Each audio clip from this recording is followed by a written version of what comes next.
ГКНБ сообщила о задержании Икрамджана Ильмиянова. К зиме готовые энергетики проводят проверки объектов. И в Будапеште стартует объединенный чемпионат мира по спортивной борьбе. Сегодня выступает наш спортсмен. Об этих и других событиях в ближайшие 10 минут в студии Джибека Парбекова. Здравствуйте. Объявленный в розыск Икрамджан Ильмиянов задержан и доставлен в Бишкек, сообщил официальный представитель ГКНБ Рахат Сулайманов. При каких обстоятельствах он был задержан, пока не сообщается. Напомним, Первомайский районный суд Бишкека принял решение о заочном аресте Икрамджана Ильмиянова. В отношении обвиняемого избрана мера пресечения в виде заключения под стражу в СИЗО ГКНБ. В Алматы начался суд по делу бывшего депутата парламента Кыргызстана Дамирбека Асылбекулу, задержанного в феврале в рейдах казахстанских силовиков на юге Казахстана. Дамирбек Асылбекулу в рамках данного уголовного дела обвиняется в создании и руководстве транснациональной организованной группой и экономической контрабанде. Аналогичные обвинения, предъявленные Езболу Джаббасову, ему также инкриминируют еще ряд обвинений, включая вымогательство, мошенничество и незаконное хранение оружия. По делу обвиняемыми проходит еще 10 человек. О задержании Асылбекулу, Мурадилова и Абакирова стало известно 16 февраля после того, как Генеральная прокуратура Казахстана объявила, что казахстанские силовики провели спецоперацию в околотаможенной сфере. Осенне-зимний период должен пройти без проблем, обещает руководство Ош-Электро. На сегодняшний день подготовка оборудования к отопительному сезону завершена. Тем временем власти Ошской области планируют открыть на местах муниципальные топливные базы. По их мнению, это поможет снизить нагрузку на электросети, а также позволит сдержать рост цен на уголь. Обо всем подробнее в репортаже Гульбары Кенджеевой.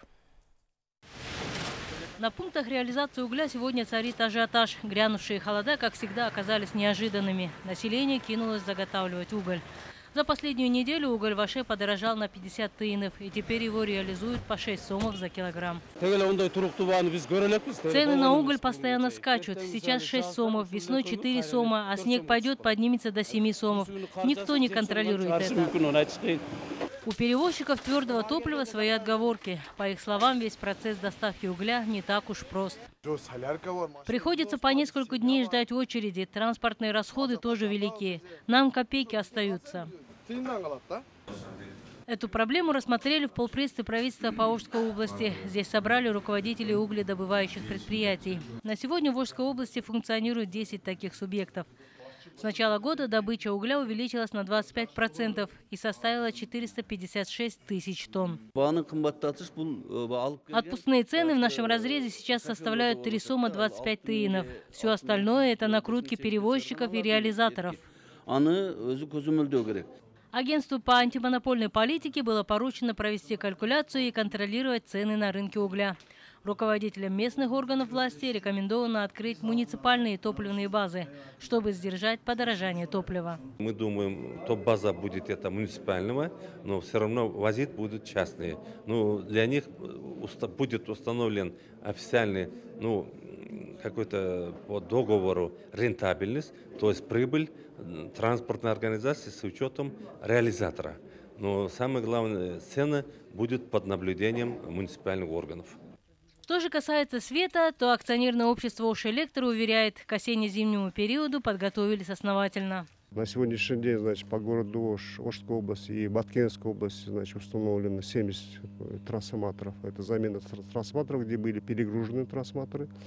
Также установлено 56 трансформаторов 610 киловольт. Это доп. Установка трансформаторов. И на сегодня в Ош-Электро все оборудования готовы к прохождению осенне-зимнего периода своим очередям. В ходе подготовки были также заменены силовые трансформаторы в Оше, на подстанции Западная в Узгенском районе и на подстанции Халмион в Баткенской области. Подразделения Ош-Электро уже вступили в фазу испытания холодом. За последние 3 дня нагрузка на электросети резко возросла. Поскольку центральное отопление еще не подключено, население начало использовать электрические обогреватели. Подачу тепла в квартиры горожан обещают начать, если температура воздуха продержится ниже 8 градусов в течение 5 дней. Гульбара Кенджеева, Акжал Айбашев, Общественный первый канал, Ош. В Таласской области в год развития региона внедрили более 100 различных проектов. Для этого были привлечены иностранные и внутренние инвестиции. Об отдельных проектах Хусейн Кальбаев. Один из проектов – международная трасса Су-Самыр-Талас-Тарас. Протяженность дороги порядка 200 километров. На данном этапе полностью отремонтировано 150 километров дороги. На этом почти завершается третья фаза строительства. 90% проекта профинансировал Исламский банк развития. Остальное – фонд Саудовской Аравии. Проект оценили в $22 миллиона. В год развития региона вдоль дороги в селе Карасу Таласского района установили ночное освещение. На этом участке села всегда происходили дорожно-транспортные происшествия. Все это случалось из-за отсутствия освещения. В этом году инвестициями поддержал Таласский фонд развития. Мы написали и предложили проект. За счет средств проекта установили ночное освещение. Стало намного спокойнее за безопасность жителей. При помощи учреждения установили подобное ночное освещение в 8 селах региона. Также профинансировано порядка 60 проектов. Фонд профинансировал многие проекты, например, 6 проектов в области образования, 15 в сфере производства, 4 по питьевой воде. Кроме того, в этом году фонд помог приобрести 15 единиц различной сельскохозяйственной техники на 35 миллионов сомов, а также на 3 миллиона посадили туи в областном центре.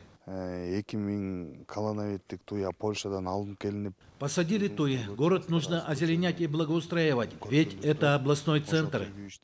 Также с помощью Европейского банка реконструкции и развития завершен проект по чистой питьевой воде на 5 миллионов евро. Хусейн Кальбаев, Салика Сариева, Нурадил Акышев, Общественный первый канал, Таласская область. Они успевают все – руководить федерацией, тренировать сборную и завоевывать медали на Азиаде. Братья Муртазали и Абдурахман Муртазалиевы пригласили в 2013 году тренера по джиу-джитсу из Бразилии тренировать молодых спортсменов. Что из этого вышло, узнавала Елена Ткаченко. Муртазали Муртазалиев уже и не помнит, когда начал заниматься спортом. Рассказывает, как в раннем детстве родители привели его на карате. С тех пор спорт стал его образом жизни. Джиу-джитсу Муртазали занялся в Малайзии, а когда приехал в Кыргызстан, открыл спортзал. А затем вместе с братом основал федерацию по джиу-джитсу.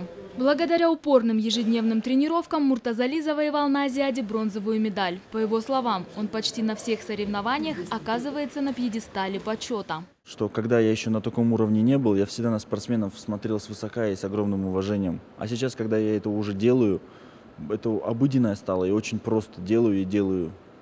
И нет в этом ничего такого. Если я на пьедестал не встаю, вот это для меня уже что-то не то, непривычно, потому что это всего один турнир был в моей жизни, когда я на пьедестал не поднялся, я проиграл. А так всегда я забираю медали с турниров, и у меня нет...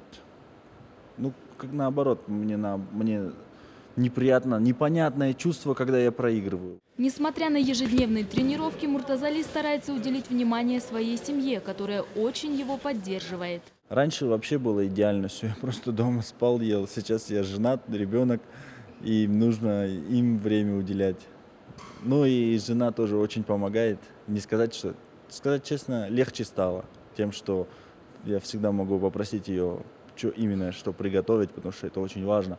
Есть такой день, воскресенье. Раньше я всегда любил просто отдыхать, потому что вы представьте всю неделю такую нагруженную. А сейчас в воскресенье нужно обязательно гулять. Семейный день, да. Муртазали Муртазалиев – тренер сборной Кыргызстана по джиу-джитсу, а его младший брат Абдурахман – глава федерации по этому виду спорта. Тоже стал бронзовым призером Азиады. У меня такой режим, как бы уже последние 2-3 года, особенно последние 2 года.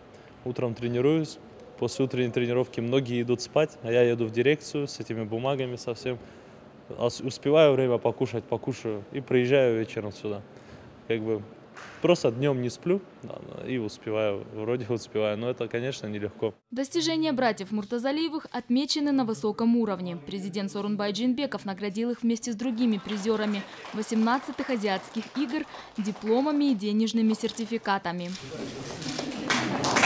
По словам спортсменов, только благодаря упорным тренировкам и стремлению к победе можно добиться высоких результатов. А еще важно верить в свои силы и победу. Елена Ткаченко и Синтур Абыкеев, Общественный, Первый канал. И на этом пока все. Оставайтесь на телеканалах КТРК и Ала-То 24.